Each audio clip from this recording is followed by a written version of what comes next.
you had a lot of guys on this team who were here for the Fresno State game in 2018. Does that help you in a way that they know what the challenge is because they saw how physical they were in that game and how good they I know the teams are very different, but they know what Fresno State's all about. First we've ever talked about it, so got nothing to do. 2 years ago has nothing to do with what's going on now. So just turn on the tape, watch the Oregon game. That's all we need to do. So we focus on this season and this season only, and we got 3 games to look at Fresno for, and we look at the Connecticut game and the Oregon game and the Cal Poly game and formulate your plan from there and move on from there. So talking about something that happened 2 years ago is TBU. Okay. TBUs. So we're good on that.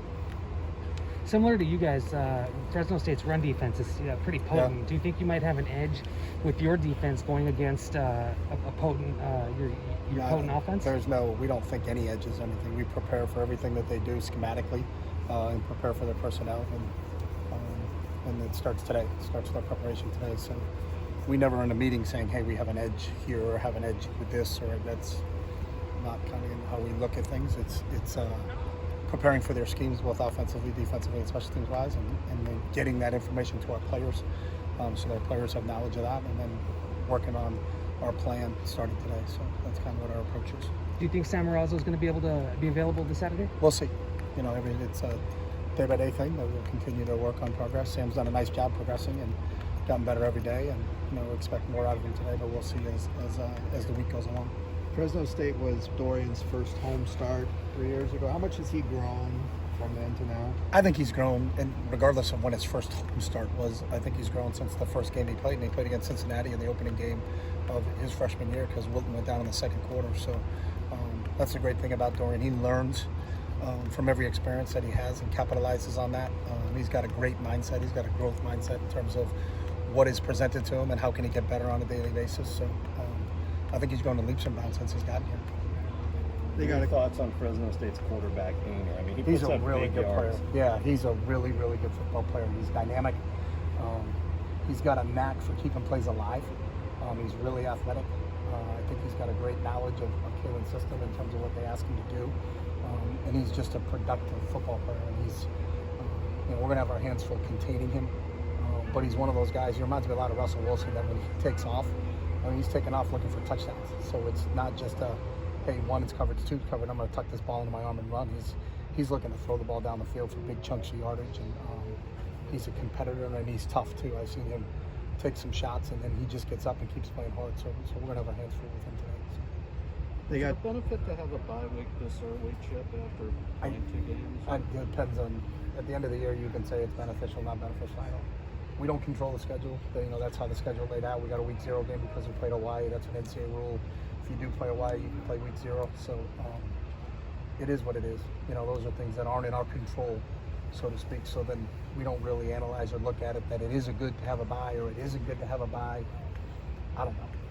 We'll see at the end of the year. Was it good? Wasn't it good? I don't really know, and haven't spent a lot of time thinking about it. They got a couple of guys from UCLA, I believe, Elijah Gates and Alex Akinbulu. Was he here when you came? He was here in the spring when I first got here. Okay. What are they? They're starters now, so they're big contributors. What are those guys bring? Really good. Alex is a big physical offensive lineman that we're going to have our hands full because he's tough and strong at the point of attack. And Elijah played a lot of football for us in the secondary. Love Elijah. He's really done a nice job fitting in there. They got him playing safety there. Does a great job of getting fit in their run fits, but can cover half the field. So I think he can do both things for them. So both those guys, we have a lot of respect for them, and we're going to have our hands full with both of those guys too. What does it say about Fresno State that they lost by 7 to a really good Oregon team, an Oregon team that just went and beat Ohio State? I don't care about who won to what, who did what, the transitive process of this game was close and that game equals that thing. We don't talk about that. Just turn the tape on and see how hard they play and how tough they are. So regardless of they won at Oregon or didn't win at Oregon or whatever that is, it's a really good football team. So we don't sit in our meetings and say, hey, this score was close in this game and then this team went and beat that team, so that means that this team is that. That's way too complicated for us. It's just turn the tape on, prepare for their schemes, or prepare for their players. And last night, UCLA was ranked the #1 public school in the country for the 5th year in a row. What does that mean to your players here now and as a recruiting tool moving forward? I think they take a lot of pride in that. This is a very difficult school academically. Therefore, when you graduate from here, the degree that you get from here will open up a ton of doors for you. And it's about helping you become the best version of yourself. And it's something that I think our players here take a lot of pride in, and I think the recruits that we're recruiting really take a lot of pride in that. How's the team's energy going into this game against Fresno State? I think it's good. Today's our first day of prep. We had an improvement week last week, and I thought they were great. We had Monday, Wednesday, Friday, we were working with them.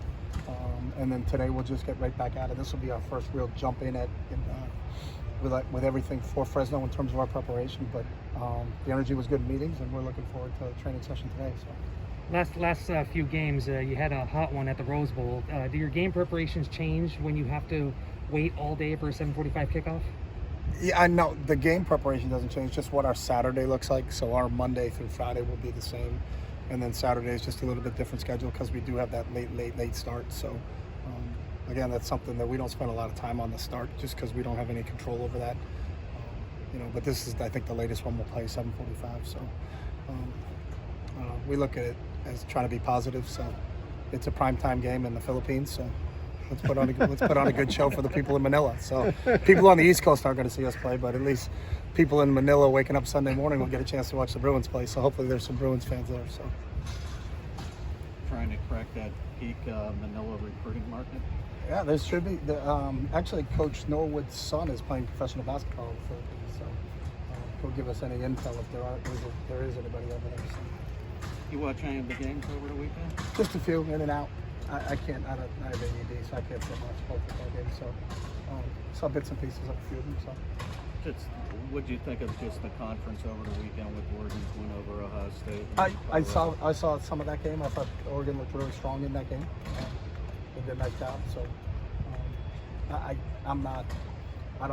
don't see enough, and I'm bouncing around to say that I watched this entire game or that entire game. So, but it was a good win against a really good Ohio State team. Chip, what are your thoughts on the targeting rule and a player being ejected if they are called for targeting? Do you think that's fair, or That's the rule. That's my thoughts. So they don't ask me.